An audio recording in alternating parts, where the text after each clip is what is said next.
The distant crack of a rifle echoed through the dusty streets of Hays City, Kansas. As Gabriel Greene dropped to one knee, his weathered hand pushing Emma Sullivan behind him. In that moment, with death staring him in the face, his only thought was keeping her safe even if it meant taking 5 bullets himself. The year was 1876, and in a town where justice came from the barrel of a gun, their love story had just begun in the most dangerous way possible. Emma trembled against Gabriel's broad back, feeling the tension in his muscles as he faced down the 5 men who had emerged from the saloon. She had only been in town for 3 days, having arrived on the westbound train from Boston with dreams of starting a new life as the town's schoolteacher.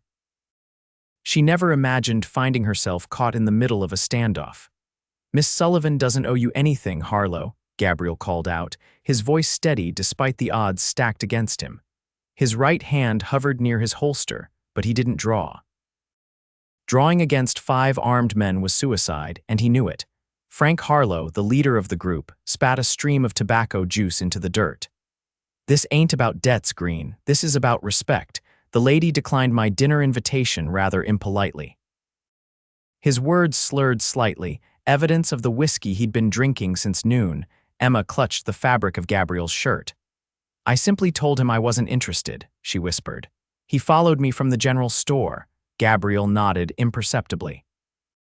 At 32, he'd spent enough years as a ranch hand and occasional deputy to know when men were looking for an excuse to use their weapons. These men weren't just drunk, they were dangerous. "The lady made her choice, Harlow," Gabriel replied, his gaze fixed on the 5 men spread out before him.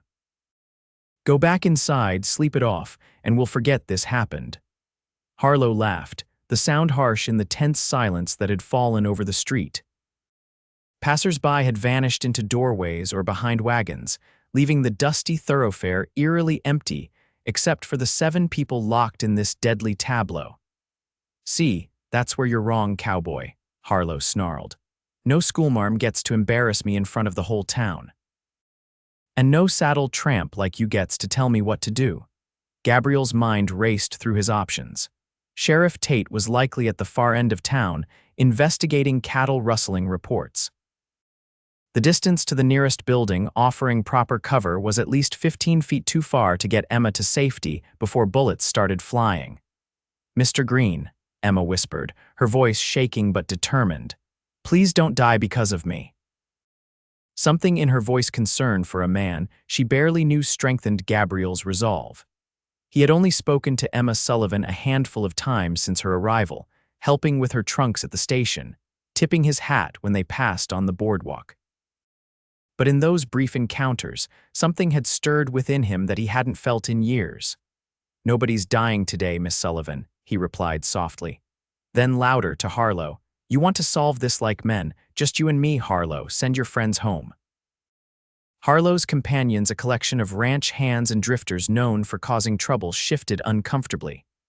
They'd signed up for intimidating a woman and maybe roughing up a lone cowboy, not for what was potentially becoming a bloodbath. "Boss," one of them muttered, "maybe we ought to listen." "Sheriff won't take kindly to this kind of trouble."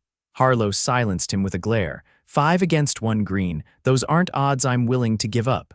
His hand twitched near his holster. Gabriel tensed, preparing for the inevitable. "Last chance, Harlow, walk away."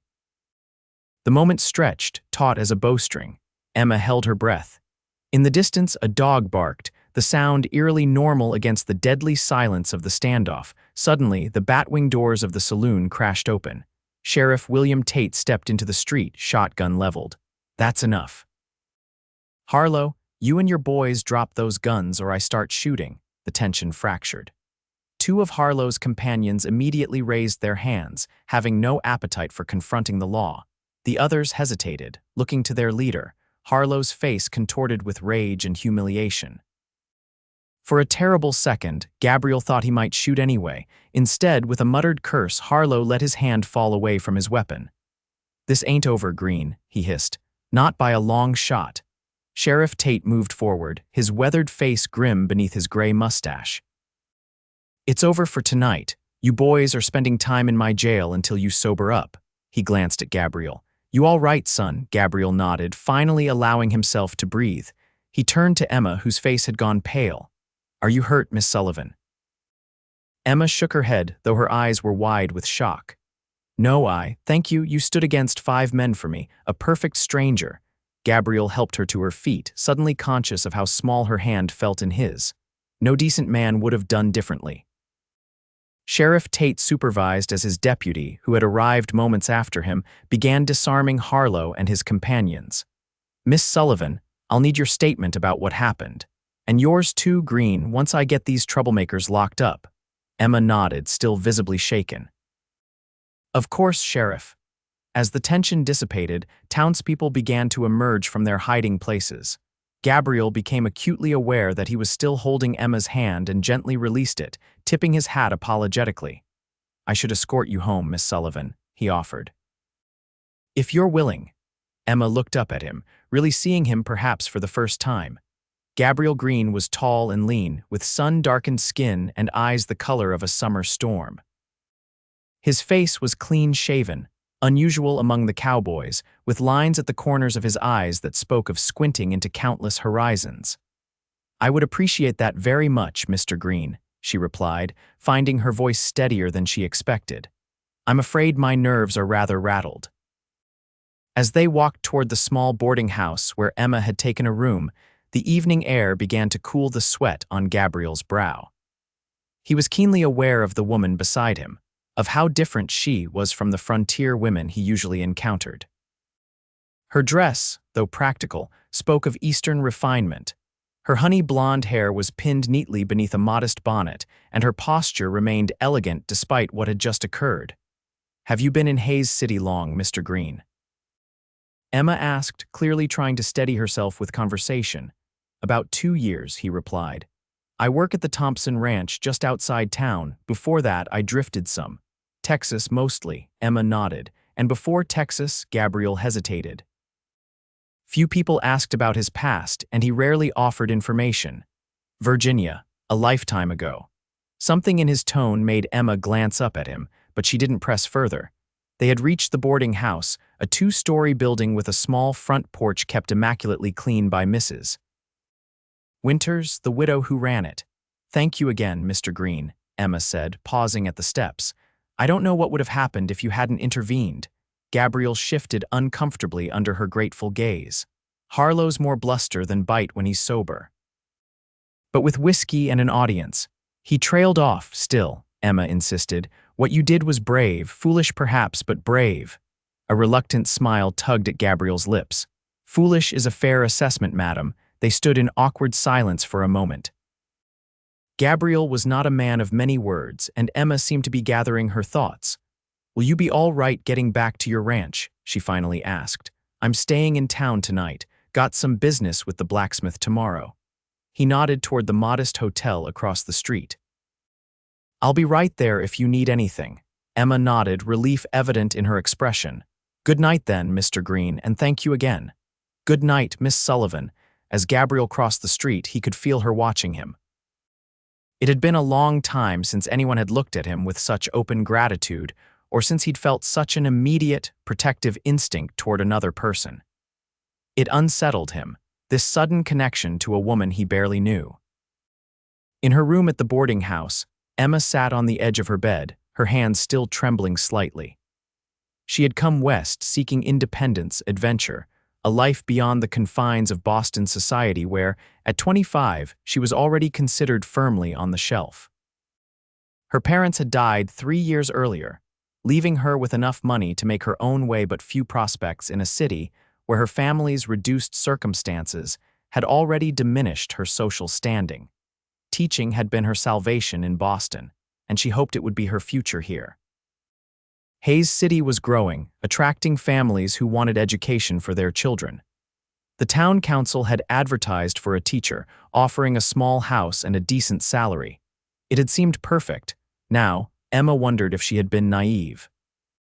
The West was rougher than she had imagined, the men bolder, the dangers more immediate.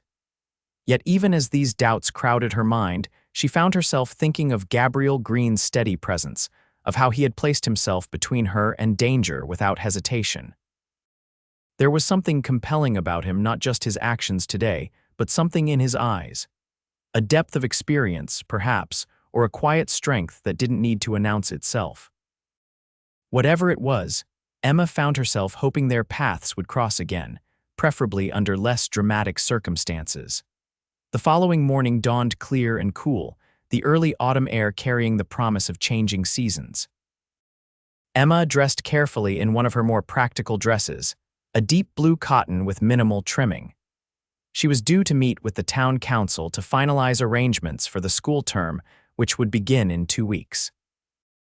As she left the boarding house, her gaze automatically swept the street, searching for any sign of Harlow or his companions. Instead, she spotted Gabriel leaving the hotel, headed toward the blacksmith shop as he'd mentioned. Their eyes met across the dusty thoroughfare, and Gabriel tipped his hat in greeting. Emma smiled and on impulse crossed the street to meet him. "Good morning, Mr. Greene," she said, suddenly feeling a little foolish for her eagerness. "Miss Sullivan," he replied, his expression warming slightly. "You're looking well this morning. No lingering effects from yesterday's excitement. None but a greater appreciation for the sheriff's patrols," she answered. "Are you truly staying just for blacksmith business, or did the sheriff ask you to remain because of what happened?" Gabriel's eyebrows rose slightly at her perceptiveness. "A bit of both. Tate asked if I'd stick around until Harlow and his boys clear out of town. They're being escorted to the county line this morning with a warning not to return for a month." Emma nodded, relieved but also concerned. "Won't that cause problems for them with their employer?" Gabriel's mouth quirked in a half-smile. "Harlow doesn't work regular. Picks up odd jobs when he needs money for whiskey. The others are seasonal hands between jobs right now. Nobody will miss them." They began walking together toward the main street, falling into step naturally. Gabriel shortened his stride to match Emma's pace, a small courtesy that didn't escape her notice. "I'm meeting with the town council today," Emma offered. "About the school." "They're lucky to have you," Gabriel said, then looked slightly embarrassed at his forthrightness. "I mean, Hayes City needs a good teacher. The children here deserve an education." Emma studied him with new interest. "Do you have children in the school, Mr. Greene?" He shook his head. "No, madam, never married." He hesitated, then added, "But I know the value of learning." "Not everyone out here does." Before Emma could respond, they were interrupted by a cheerful call. "Miss Sullivan, just the person I wanted to see." Mayor Henry Caldwell hurried toward them, a portly man with an impressive mustache and the harried look of someone perpetually behind schedule. He nodded to Gabriel. "Greene, heard you had some excitement yesterday. Town's grateful." Gabriel shrugged uncomfortably. "Just happened to be there, Mayor." Caldwell turned his attention to Emma. "Miss Sullivan, I was on my way to your boarding house. The council meeting has been moved up to 9 o'clock if that suits you. Mrs. Caldwell is eager to show you the schoolhouse afterward." "That would be perfect," Emma replied. She turned to Gabriel. "It seems I must cut our conversation short, Mr. Greene." Gabriel nodded, tipping his hat again. "Good luck with your meeting, Miss Sullivan." As Emma walked away with the chattering mayor, she glanced back once to see Gabriel watching her, his expression thoughtful. Something fluttered in her chest, a feeling both unsettling and oddly pleasant. The council meeting went smoothly. Emma was impressed by the town's commitment to education, even if their resources were limited. The schoolhouse was small but solid, with new desks that had been ordered specially from Kansas City. 27 students were already enrolled, ranging from 6 to 16 years of age. "It's quite a challenge, teaching so many different levels," Mrs. Caldwell commented as they inspected the classroom. "Our last teacher couldn't manage it, left after 3 months." Emma squared her shoulders. "I taught in a similar situation in Boston, Mrs. Caldwell. I believe in adapting the curriculum to each child's abilities while maintaining group instruction where possible."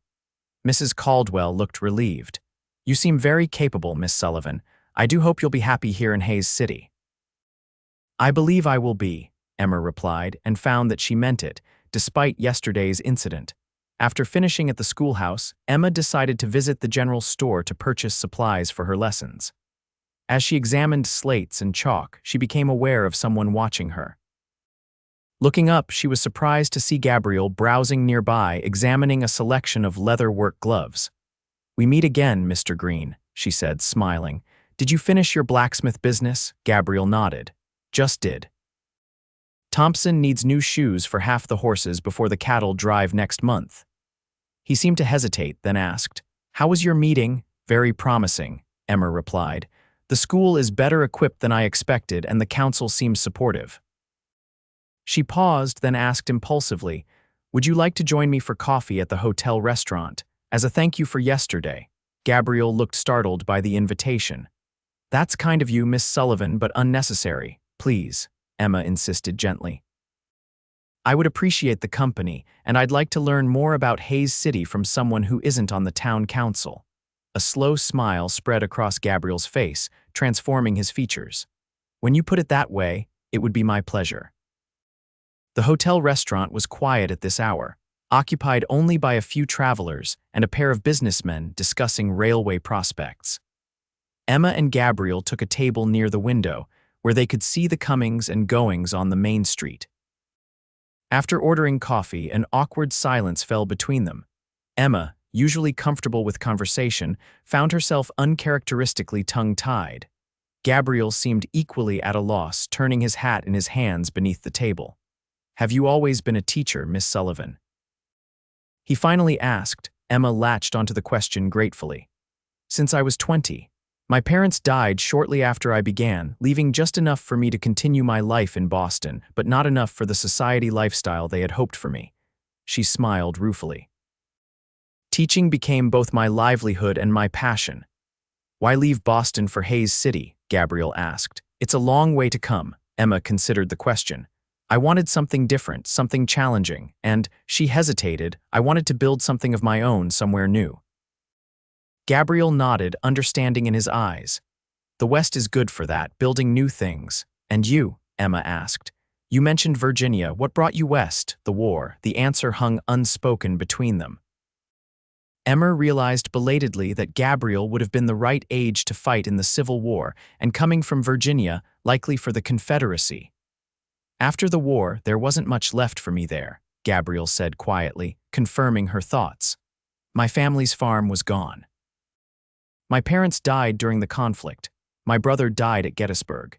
His eyes met hers as if gauging her reaction. "I fought for the South, Miss Sullivan." Emma nodded. "I suspected as much, given your age and Virginia origins." "Does that trouble you?" Emma considered the question seriously. Growing up in Boston, she had been surrounded by staunch Union sympathizers, yet the war had been over for 11 years, and the man before her had shown nothing but honor in her presence. "The war took much from everyone, Mr. Greene," she said finally. "I judge people by their actions now, not by which uniform they wore then." Relief flickered in Gabriel's eyes. A generous perspective, not everyone shares it. Their coffee arrived, providing a momentary distraction. When the waitress had gone, Emma steered the conversation to lighter topics, asking about the Thompson ranch and life as a cowboy. Gabriel warmed to the subject, describing the vast expanse of the ranch, the challenges of managing cattle, and the camaraderie among the hands. Emma found herself captivated not just by his words, but by the way his face came alive when he spoke of the open plains and the work he clearly took pride in. "You love it," she observed. "Being a cowboy." Gabriel looked almost surprised by her insight. "I do. Wasn't what I expected to do with my life, but," he shrugged, "there's a freedom to it and a purpose." "What did you expect to do?" Emma asked curiously. A shadow crossed Gabriel's face. "Before the war, my father wanted me to study law, had it all planned out." He took a sip of coffee. "Plans don't survive wars, Miss Sullivan." "No," Emma agreed softly. "I suppose they don't." Their conversation continued, flowing more easily now. Emma found Gabriel to be thoughtful and observant, with a quiet humor that emerged gradually. For his part, Gabriel seemed genuinely interested in her perspectives on education and her experiences in Boston. Before they realized it, an hour had passed. Gabriel glanced out the window and frowned slightly. "Is something wrong?" Emma asked. "No," Gabriel replied, but his expression remained concerned. "It's just Harlow and his friends should have been escorted out of town by now, but I just saw one of them, Miller, across the street." Emma followed his gaze but saw only ordinary townspeople going about their business. Perhaps the sheriff changed his mind, Gabriel shook his head. Tate doesn't change his mind about troublemakers. He placed some coins on the table and stood. Excuse me, Miss Sullivan, I'd like to check with the sheriff's office. I'll come with you, Emma said, rising quickly. Gabriel looked as if he might object, then nodded. Stay close. They crossed the street toward the sheriff's office, Gabriel's hand hovering near Emma's elbow, not quite touching her but ready to guide her if necessary. Emma was aware of his protective stance and found it both reassuring and slightly thrilling. The sheriff's office was empty except for Deputy Collins, a young man barely out of his teens who looked up from his paperwork with a start when they entered.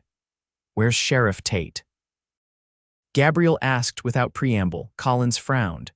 Rode out early this morning to escort Harlow and his boys to the county line. Should have been back by now. I just saw Miller on the street, Gabriel said flatly. Collins stood up, his expression alarmed. That can't be right. All 5 of them left with the sheriff. Count again, Gabriel replied. Harlow, Miller, Deacon, Porter, and Jenkins, 5 men plus Sheriff Tate. That's not who left this morning, Collins said, his face paling. It was Harlow, Deacon, Porter, and 2 others I didn't recognize. Not Miller or Jenkins. Gabriel's expression hardened.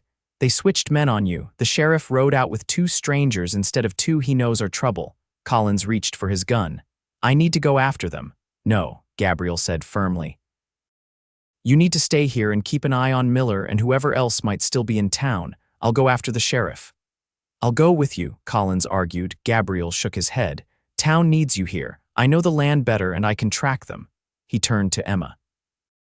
Miss Sullivan, I'm sorry to cut our morning short. Emma stepped forward.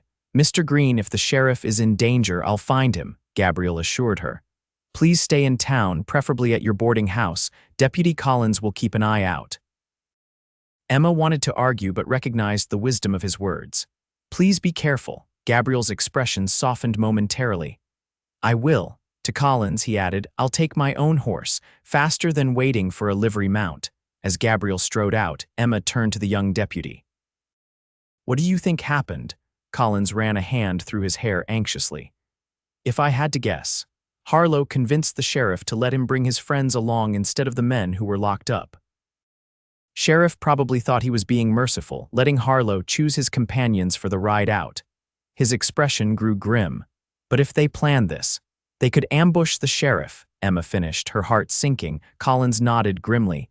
And if Miller's still in town watching.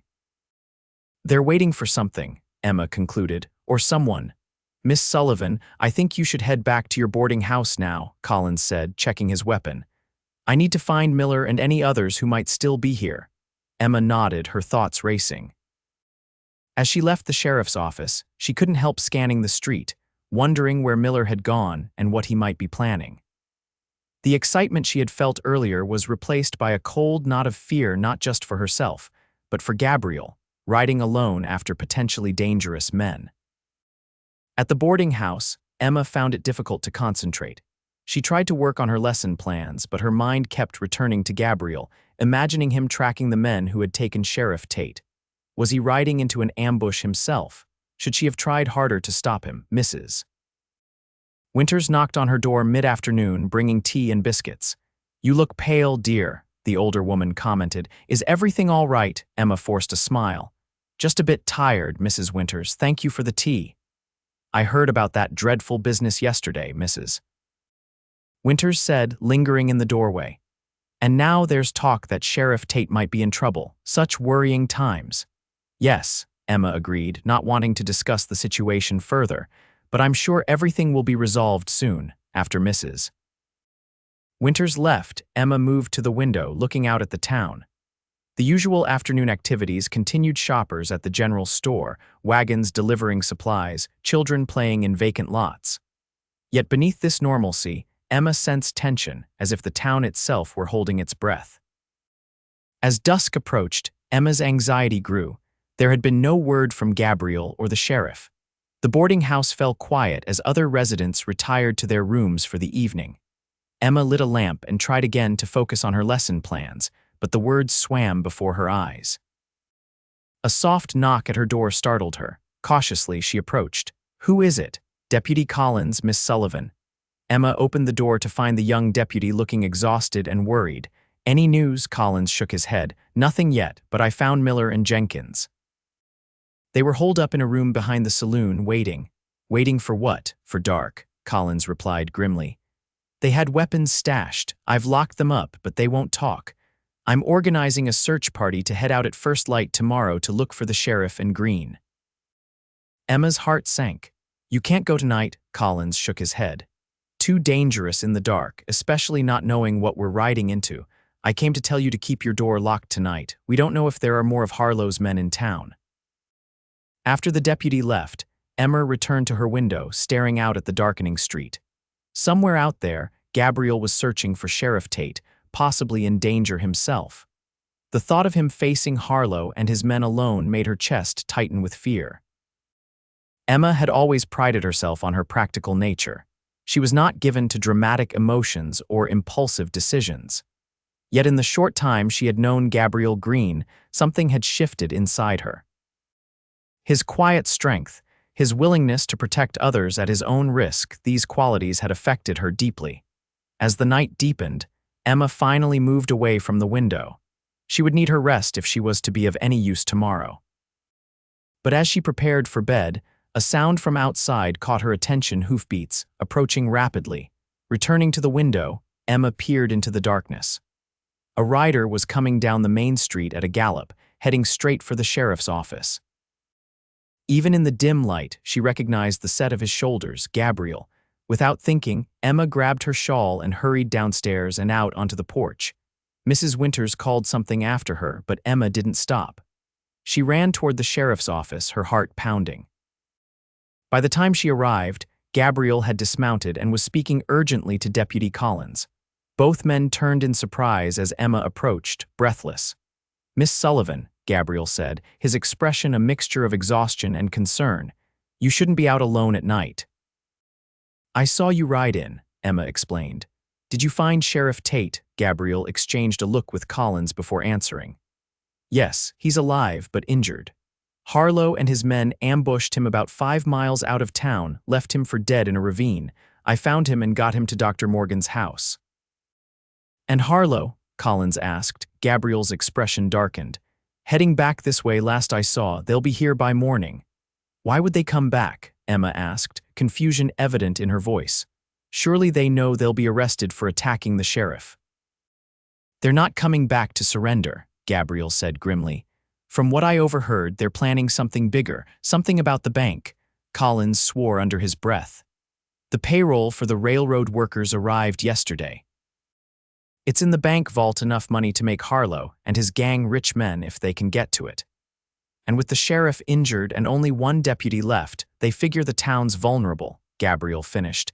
Emma looked from one man to the other, fear building inside her. "What will you do?"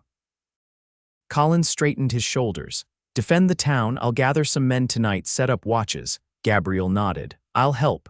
And I sent a rider to the Thompson Ranch before coming here. Some of the hands will come in by morning." "I should check on Sheriff Tate," Collins said. "Will you be all right here for a few minutes, Greene?" "Go," Gabriel urged. "I'll start organizing the watch." As Collins hurried out, Gabriel turned to Emma. "I need to get you back to the boarding house. It's not safe for you to be out right now." Emma nodded, suddenly feeling the chill of the night air. "Of course, I was worried when I saw you ride in." Gabriel's expression softened. "I appreciate your concern, Miss Sullivan, but this situation is becoming more dangerous by the hour." They walked back toward the boarding house, Gabriel's hand lightly touching the small of Emma's back. The gesture was proper yet protective, and Emma found herself drawing closer to him almost unconsciously. "When did you last eat or sleep?" Emma asked suddenly, noting the lines of fatigue on Gabriel's face. Gabriel looked startled by the question. "I don't recall," he admitted. "There wasn't time."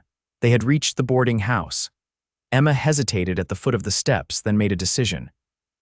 "Wait here," she instructed, then hurried inside. She returned moments later with a cloth-wrapped bundle. "Mrs. Winters always leaves food in the kitchen for late arrivals. It's not much, but it's better than nothing." Gabriel accepted the bundle, genuine gratitude in his eyes. "Thank you." You're very kind. It's the least I can do, Emma replied softly. You've risked so much for people you barely know. It's the right thing to do, Gabriel said simply. Then, more seriously, Miss Sullivan, Emma, I want you to stay inside tomorrow, no matter what happens. Harlow and his men are desperate now, and desperate men are unpredictable. It was the first time he had used her given name, and Emma felt a flutter in her chest at the sound of it on his lips. I understand, but please be careful, Gabriel.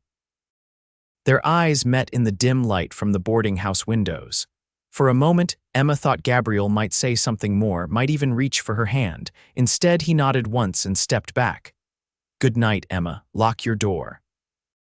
As she watched him walk away, Emma realized with sudden clarity that her feelings for Gabriel Greene had grown far beyond gratitude. In just 2 days, this quiet, honorable man had become important to her in ways she hadn't thought possible. Inside her room, Emma found sleep elusive. She lay awake, listening to the occasional sounds of men moving through the town, setting up watches as Gabriel and Collins had planned. Sometime after midnight, exhaustion finally claimed her. Emma woke to the sound of urgent voices in the street below. Hurrying to the window, she saw townspeople gathering, men with rifles and shotguns moving purposefully toward the main street. The morning sun had just cleared the horizon, painting the buildings with golden light that belied the tension evident in every face. Dressing quickly, Emma descended to the boarding house dining room where Mrs. Winters was serving coffee to several anxious-looking residents. They've been spotted, the older woman informed Emma grimly. Harlow and at least 10 men approaching from the east. Deputy Collins has men positioned at both ends of the main street. Emma's heart raced. 10 men? I thought there were only 5 originally. Seems they've gathered more troublemakers, Mrs. Winters replied, pouring Emma a cup of coffee with hands that trembled slightly. Your Mr. Greene is organizing the defense at the East End. He's not Emma began, then stopped, accepting the coffee with a nod of thanks. Have there been any messages from the Thompson Ranch? Gabriel said some of the hands would come. Not yet, Mrs. Winters said, but it's early still. Emma sipped her coffee, trying to think clearly. The school was on the west side of town, away from the expected approach of Harlow's gang. It had a sturdy cellar, originally built as protection from tornadoes but potentially useful as a safe place for women and children. Mrs. Winters, Emma said decisively, I think we should gather the women and children at the schoolhouse. The cellar there would offer protection if there's shooting. Mrs. Winters looked relieved at having a clear direction. That's sensible, dear. I'll start spreading the word. Emma finished her coffee and hurried upstairs to collect her shawl. She had promised Gabriel she would stay inside, but organizing shelter for those most vulnerable surely qualified as necessary activity. As she descended again, a commotion outside drew her attention. Through the window, she saw Gabriel on horseback, conferring with several armed townsmen. Even from a distance, his presence commanded attention straight-backed and calm amidst the growing tension. Emma slipped out the side door of the boarding house, intending to make her way to the schoolhouse to prepare it for refugees. She had only gone a few steps when she heard Gabriel call her name. She turned to see him dismounting quickly, his expression a mixture of relief and exasperation as he strode toward her. I thought we agreed you'd stay inside, he said, his voice low but intense. I'm organizing shelter for women and children at the schoolhouse, Emma explained. It has a sturdy cellar. I was just heading there now. Gabriel's expression softened slightly. That's good thinking, but you shouldn't go alone. Before Emma could respond, a shout came from the direction of the main street. One of the townsmen Gabriel had been speaking with was waving urgently. They're coming in, the man called. Multiple directions. Gabriel turned back to Emma, his decision made in an instant. Come with me. I'll get you to the schoolhouse, then join the defense. They moved quickly through side streets, Gabriel's hand firmly on Emma's elbow.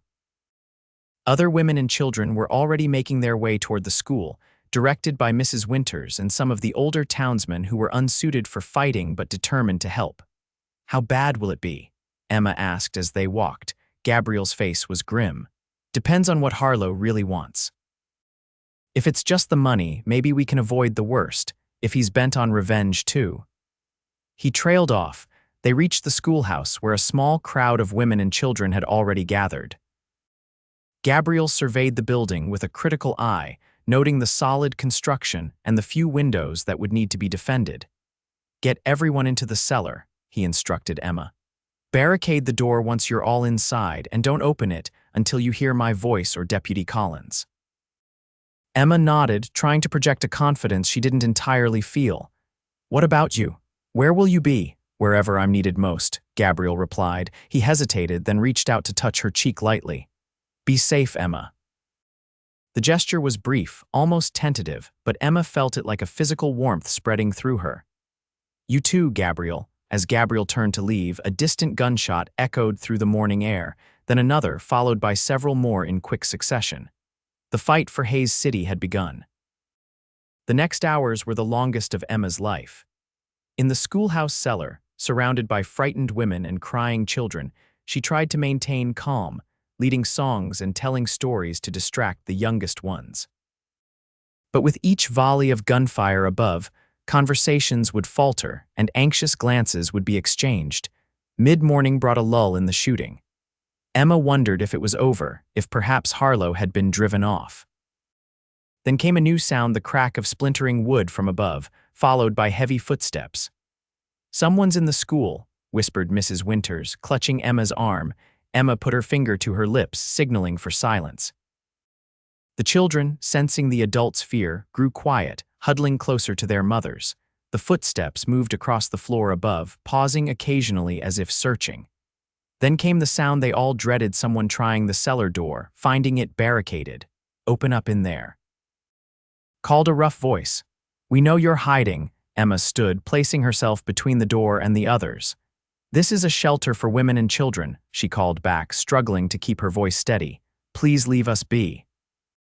A harsh laugh was the only response, followed by a solid thud against the door. They were trying to break in. Mrs. Winters pressed a kitchen knife into Emma's hand. "Just in case, dear," she whispered. The pounding continued, the door beginning to splinter under the assault. Emma gripped the knife, knowing it would be little protection against men with guns, but determined to defend the children if necessary. Suddenly, there was a new sound above, more gunshots, closer this time, and the crash of breaking glass. The pounding on the cellar door stopped abruptly. A shout of pain, then more footsteps, running now.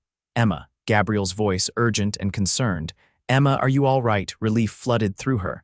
"Gabriel, we're here, we're safe." The barricade was quickly removed, and as the door opened, Emma saw Gabriel standing there, rifle in hand, a cut on his temple bleeding slightly. Behind him stood two of the Thompson Ranch hands, also armed. "They got into the school," Gabriel explained quickly. "We saw them breaking in and followed." "Are you all hurt?" Emma shook her head. "Just frightened." "What's happening in town?" "Harlow and his men split up," Gabriel replied, helping her up the stairs. "Some went for the bank, others started setting fires as distractions. We've contained most of the fires, and Collins has the bank secured." His expression darkened. "But Harlow himself is still unaccounted for." The women and children emerged from the cellar, the ranch hands helping the elderly and carrying the smallest children. Outside, smoke was visible rising from several buildings, but the gunfire had mostly ceased. "We should get everyone to the church," Gabriel said. "It's stone, less vulnerable to fire, and some of the townsmen are guarding it." As they organized the group to move, Emma noticed Gabriel wincing slightly when he raised his right arm. "You're hurt," she said, concerned. "It's nothing," he dismissed. "Bullet grazed my side earlier. Dr. Morgan already looked at it." Emma wanted to argue, to insist he rest, but this wasn't the time. Instead, she helped organize the women and children for the short journey to the church, which stood on higher ground near the center of town. They had just started moving when a rider appeared at the end of the street, galloping hard toward them. Gabriel immediately pushed Emma behind him, raising his rifle, but lowered it as the rider came closer. "It's Jenkins from my ranch," he said, relief evident in his voice. "That means reinforcements have arrived." The rider pulled up sharply, his horse lathered with sweat.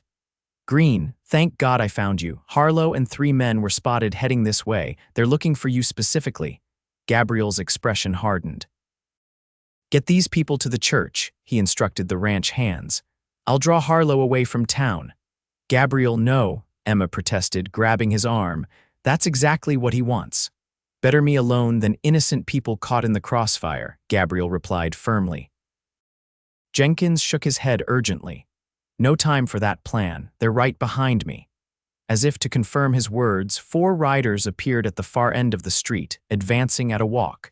Even at a distance, Emma could make out Frank Harlow in the lead, his hat pulled low over his eyes. Gabriel assessed the situation in an instant. "Get the women and children inside the school again," he ordered the ranch hands. To Emma, he added softly, "Stay with them, please." But Emma stood her ground. "I won't leave you to face them alone." Gabriel looked as if he might argue, then simply nodded. "Stay behind me, then." To Jenkins and the other ranch hands, he said, "Cover the schoolhouse doors and windows. If this goes badly, get everyone out the back way to the church." The group moved quickly, leaving Gabriel and Emma alone in the street facing the approaching riders. Gabriel positioned himself squarely in front of Emma, his rifle held ready but not yet aimed. "Harlow," he called when the riders were within easy hearing distance. "This ends now. The bank's secured. Your men are either captured or fled. Surrender before more blood is shed." Harlow reined his horse to a stop about 30 yards away, his companions doing the same. He was a changed man from the one Emma had encountered 2 days earlier. His face was streaked with soot, a bloody bandage wrapped around his left arm, but his eyes burned with a hatred that made Emma shiver. "Surrender?" Harlow spat. "I don't think so, Greene. You've cost me everything. My reputation, my payday." His gaze shifted to Emma. "And her." "The schoolmarm who started it all. Miss Sullivan had nothing to do with your choices," Gabriel replied evenly. "This is between you and me." Harlow's laugh was hollow. "That's where you're wrong, Cowboy. See, I figured it out. You've got feelings for her. I saw it that first day when you stepped between her and my boys, and that makes her the perfect way to hurt you." Gabriel's body tensed, but his voice remained calm. "You won't touch her, Harlow." "No." Harlow's hand moved to his holster. "Let's see about that." Time seemed to slow for Emma. She saw Harlow's hand close around his pistol, saw his companions reaching for their weapons as well. 4 against 1, and Gabriel standing alone in the street, his only thought keeping her behind him, protected. In that moment, something changed inside Emma Sullivan. The fear that had gripped her throughout this ordeal transformed into a fierce determination. This brave, honorable man was willing to die to protect her. She would not stand passively by and watch it happen. As Gabriel prepared to face down the 4 men with guns, Emma spotted a discarded rifle leaning against a water trough nearby, left there, perhaps, by one of the townsmen called to fight elsewhere. Moving quickly, she reached for it. Gabriel sensed her movement. Emma? No, but she had already grabbed the rifle, checking it swiftly as her father had taught her years ago during summers at their country home. It was loaded. Emma stepped up beside Gabriel, the rifle raised to her shoulder. 5 guns against 2 isn't much better odds, Harlow sneered, though Emma noted a flicker of surprise in his eyes. "Better than you deserve," Emma replied steadily, sighting along the barrel. Gabriel glanced at her, momentary shock giving way to grim acceptance. "On my signal," he murmured. But before any signal could be given, the thunder of approaching horses drew everyone's attention. From both ends of the street, riders appeared, Thompson Ranch hands from one direction, Deputy Collins and several townsmen from the other. Harlow and his men were suddenly surrounded, outgunned and outmanned. "Drop your weapons," Collins shouted. "It's over, Harlow." For a tense moment, Emma thought Harlow might still try to shoot, might choose death over surrender.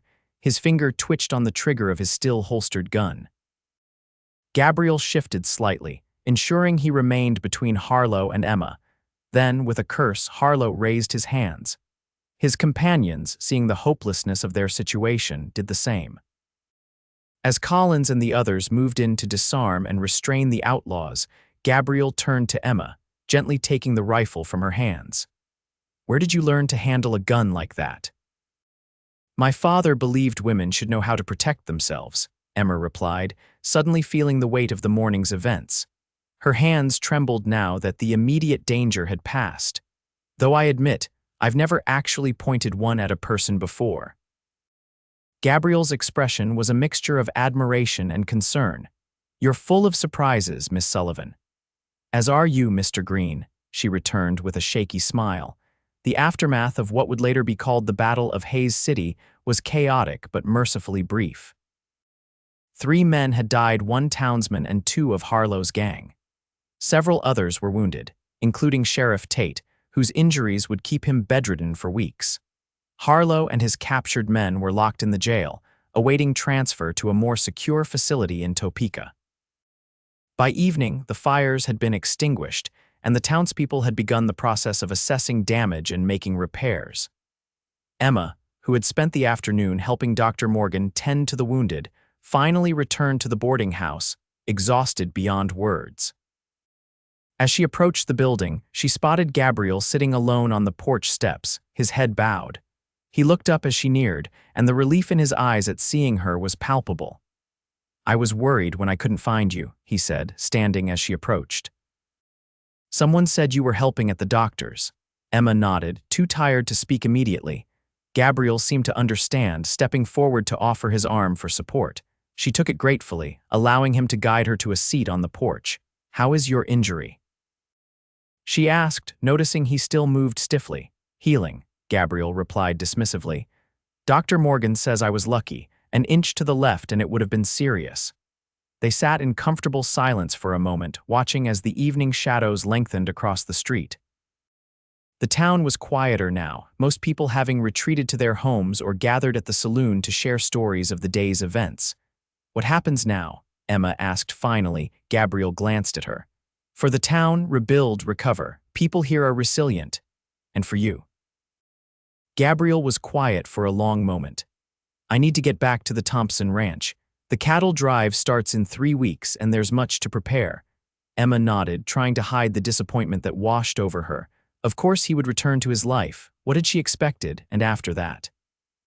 She found herself asking. Gabriel looked at her directly, his eyes searching hers. "I'm not sure. For the first time in a long while, I find myself thinking about the future." He hesitated, then added softly, "About possibilities I hadn't considered before." Emma felt her heart quicken. "What sort of possibilities? Staying in one place, perhaps, building something." He paused, choosing his words carefully. "With someone who makes me want to be a better man." The meaning behind his words was unmistakable. Emma felt a blush rise to her cheeks, but she held his gaze steadily. "I think that someone would be fortunate indeed to build a future with a man of such courage and integrity." Gabriel reached out slowly, taking her hand in his.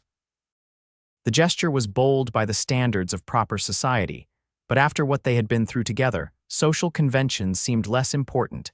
"Emma," he began, his voice low and earnest, "I know we've only known each other a few days. I know it's too soon for certain declarations. But I also know that when I faced Harlow and his men, my only thought was keeping you safe, even if it cost me my life." Emma squeezed his hand gently. "And I discovered something similar today, Gabriel, that there are things people worth risking everything for." Gabriel's thumb traced small circles on the back of her hand, sending shivers up her arm. "I'll be back after the cattle drive," he said. "By then, the school term will be underway. Perhaps I could call on you properly, if you'd permit it." "I would like that very much," Emma replied softly. Their conversation was interrupted by Mrs. Winters opening the front door. "Miss Sullivan, there you are. Dinner's ready, and you must be famished after such a day." Gabriel released Emma's hand reluctantly and stood. "I should go. The men from the ranch are camping at the edge of town tonight, and I should join them." Emma rose as well. "Will I see you before you leave for the ranch? I'll make sure of it," Gabriel promised. True to his word, Gabriel appeared at the boarding house early the next morning. Emma was just finishing breakfast when Mrs. Winters announced his arrival, her expression knowing and approving. Gabriel stood as Emma entered the parlor, hat in hand. He looked more rested than the day before, though the cut on his temple was now a visible bruise. "Good morning, Miss Sullivan," he greeted her formally, aware of Mrs. Winters hovering nearby. "I hope you slept well after yesterday's excitement." "As well as could be expected," Emma replied, noting the twinkle in his eye at the understatement. "Are you leaving for the ranch now?" Gabriel nodded. "I need to report to Mr. Thompson and begin preparations for the drive." He hesitated, then added, "I was hoping you might walk with me to the livery. I've something I'd like to discuss." Mrs. Winters busied herself with straightening cushions, pretending not to listen. "Take your time, dear," she said to Emma. "After what happened yesterday, the school council has postponed the opening for a week to allow for repairs." Outside, the morning was bright and cool, a perfect early autumn day. The town was already busy with repair work, the sounds of hammering and sawing filling the air. Several people called greetings to Gabriel and Emma as they passed, many offering thanks to Gabriel for his role in defending the town. "You've become quite the hero," Emma observed as they walked. Gabriel looked uncomfortable with the attention. "I just did what needed doing, like everyone else." "Not everyone faced down 5 men with guns to protect a woman they barely knew," Emma reminded him gently. They had reached the livery stable, but instead of going directly inside, Gabriel guided Emma to a small bench nearby. When they were seated, he turned to face her, his expression serious. "Emma, before I go, there's something I need to tell you, something about my past." Emma felt a flutter of apprehension but nodded for him to continue. "You know I fought for the Confederacy," Gabriel began, his voice low. "What I didn't tell you is that after the war, before I came west, I did things I'm not proud of. I was angry, bitter about losing everything. I fell in with some former soldiers who turned to robbery." Emma's eyes widened, but she remained silent, letting him continue. "I never killed anyone," Gabriel clarified quickly. "And eventually I came to my senses, realized the path I was on would only lead to more destruction.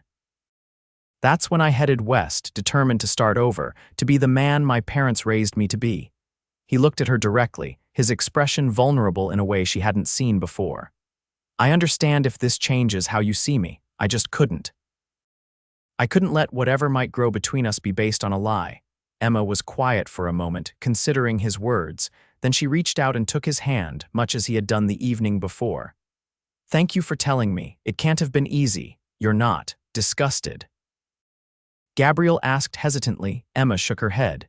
"The war damaged many souls, Gabriel. What matters to me is the man you are now, the man who would risk his life for a stranger, who would face overwhelming odds to protect others." She squeezed his hand. "That's the man I'm coming to care for." The relief on Gabriel's face was profound. He brought her hand to his lips in a gesture both gallant and tender. "I don't deserve your understanding, Emma Sullivan, but I'm grateful for it beyond words." They rose and walked into the livery stable where Gabriel's horse was saddled and waiting. Several of the Thompson ranch hands were already mounted, calling good-naturedly to Gabriel to hurry up.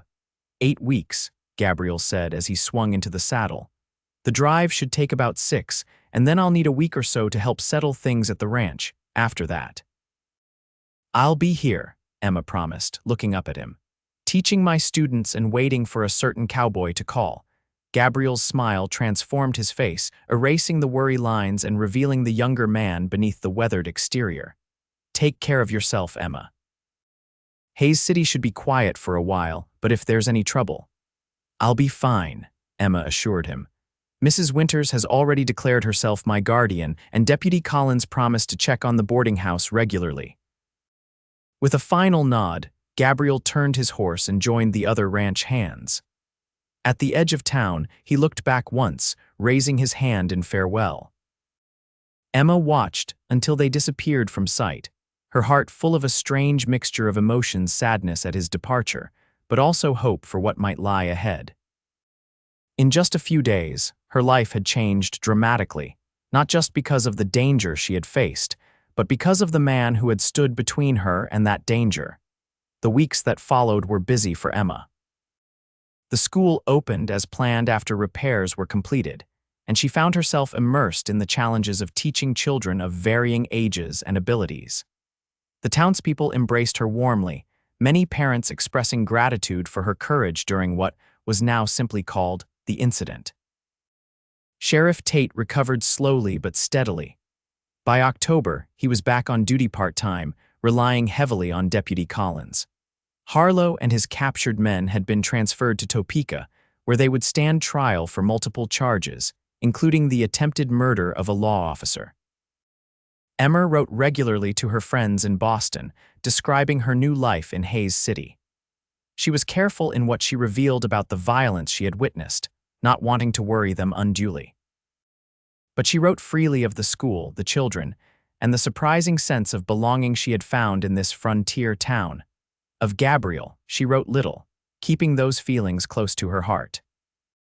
She had known him for such a short time, and yet she found herself thinking of him daily, wondering where the cattle drive had taken him, whether he was safe, whether he still intended to return as he had promised. October gave way to November, bringing cooler temperatures and occasional early snowfall. The 8th week of Gabriel's absence came and went with no word. Emma tried not to worry, knowing that cattle drives were unpredictable, subject to weather and 1,000 other variables. As November progressed, Emma threw herself into preparations for the school's Thanksgiving celebration. The children were practicing recitations and songs, and the parents were planning a community meal to be held at the church. It was a welcome distraction from her growing concern over Gabriel's continued absence. The day before Thanksgiving, Emma dismissed her students early, sending them home with instructions to practice their recitations for the next day's festivities. As she was tidying the schoolroom, she heard the door open behind her. "You forgot your lunch pail again, Jimmy Henderson," she said without turning. "This is the 3rd time this week." "Not Jimmy, I'm afraid," came a familiar voice that sent her heart racing. Emma turned quickly to find Gabriel standing in the doorway, hat in hand. He looked different. His hair was longer, his face more tanned from weeks in the open air. But his eyes were the same, watching her with a warmth that made her cheeks flush. "Gabriel," she breathed, suddenly unable to find any other words. He stepped into the schoolroom, closing the door against the November chill. "I'm sorry I'm late. The drive took longer than expected. Weather in Colorado slowed us down." Emma found herself moving toward him, propriety momentarily forgotten. "You're here now, that's what matters." Gabriel reached for her hands, holding them gently in his larger ones. "I thought about you every day," he said softly, "about what I would say when I saw you again." "And what did you decide?" Emma asked, her voice barely above a whisper. Gabriel's gaze was steady, his expression open and vulnerable. "That sometimes the simplest words are best. I love you, Emma Sullivan. I think I started falling in love with you the moment you stood beside me against Harlow, refusing to seek safety while I faced danger alone." Emma felt tears spring to her eyes. "I love you too, Gabriel. It makes no logical sense we've known each other so briefly, and yet it feels like I've been waiting for you my whole life," Gabriel finished for her. He released one of her hands to touch her cheek gently, his calloused fingers surprisingly tender against her skin. "I know this is sudden. I know the proper thing would be months of courtship, of careful consideration, but after everything we've faced together, after nearly losing each other before we'd even found each other properly." "Life is uncertain," Emma agreed, leaning slightly into his touch. "Especially here." "We've both seen that." Gabriel nodded, his expression earnest. "I've spoken with Mr. Thompson. He's offered me a permanent position as his foreman. It would mean a good salary, a future, a home." He paused, gathering his courage. "A place for a family eventually, if that's something you might want, with me." Emma felt her heart swell with emotion. In Boston, a proposal after such a brief acquaintance would have been scandalous. But here, in this place where life and death walked hand in hand daily, different rules applied. What mattered was the character of the man before her, the feelings they shared, the future they might build together. "Yes," she said simply. "That's very much what I want, Gabriel, with you." The joy that spread across Gabriel's face was answer enough, but he sealed their understanding by leaning forward slowly, giving her every chance to pull away. When she didn't, he pressed his lips to hers in a gentle, reverent kiss there first. It was brief but perfect, a promise of the life they would share. When they parted, both were smiling, a little embarrassed but entirely certain. "I should go," Gabriel said reluctantly. "People will talk if I stay longer." Emma laughed softly. "People are already talking, I'm sure, Mrs. Winters has been planning our wedding since the day you left." Gabriel chuckled, the sound warm in the quiet schoolroom. "Smart woman, Mrs. Winters." He squeezed Emma's hands once more before releasing them. May I call on you tomorrow after the Thanksgiving celebrations? I'll be expecting you, Emma replied. As Gabriel turned to leave, Emma called after him. Gabriel, he paused, looking back at her. I'm glad you came back. His smile was tender. Wild horses couldn't have kept me away, Emma, not from you. The Thanksgiving celebration the next day was everything the town had hoped for, a time of community, gratitude, and looking forward. Emma sat with Gabriel, their engagement announced to general approval and delight. Sheriff Tate, still moving slowly but recovering well, raised a toast to the couple, commending their courage during the incident and wishing them a long, happy life together. Mrs. Winters was particularly pleased, declaring that she had known from the start that they were perfectly suited. Mayor Caldwell expressed his relief that the town wouldn't be losing its teacher, as Gabriel confirmed that they planned to make their home in Hays City. As winter settled over the plains of Kansas, Emma and Gabriel built their future together. They were married on Christmas Eve in the stone church, a simple ceremony attended by the entire town. Emma wore a dress of deep blue velvet sent by her friends in Boston when they learned of her engagement. Gabriel, in a new suit that made him look somewhat uncomfortable but undeniably handsome, couldn't take his eyes off her as she walked down the aisle. Their wedding night was spent in a small house on the edge of town, a wedding gift from the Thompson family, who had come to regard Gabriel as almost a son. As snow fell gently outside, they discovered each other fully for the first time, their love deepening with each tender touch, each whispered promise. In the years that followed, Gabriel continued as foreman at the Thompson Ranch, respected by the hands and trusted by his employer. Emma taught generations of Hays City children, eventually expanding the school as the town grew. They had 3 children of their own, 2 boys, and a girl who grew up hearing the story of how their father had once faced down 5 men with guns, his only thought keeping their mother behind him. And on quiet evenings, when the children were asleep and the house was still, Gabriel and Emma would sit together on their porch, watching the stars appear over the Kansas plains, marveling at how a few dangerous days had led to a lifetime of love. Do you ever regret it? Gabriel asked once, years into their marriage. Coming west, facing the dangers, choosing this life, choosing me instead of returning to Boston. Emma's answer was simple and true, reflecting the wisdom of their shared years. Not for a single moment. Some risks are worth taking, Gabriel. You taught me that. He squeezed her hand gently, grateful beyond words for the woman who had stood beside him that day in the street, rifle in hand, facing down danger with courage that still amazed him. I love you, Emma Greene, he said softly, using the name that still filled him with pride whenever he spoke it. And I love you, she replied, leaning her head against his shoulder as the evening star appeared above the horizon. Today, tomorrow, and all the days to come.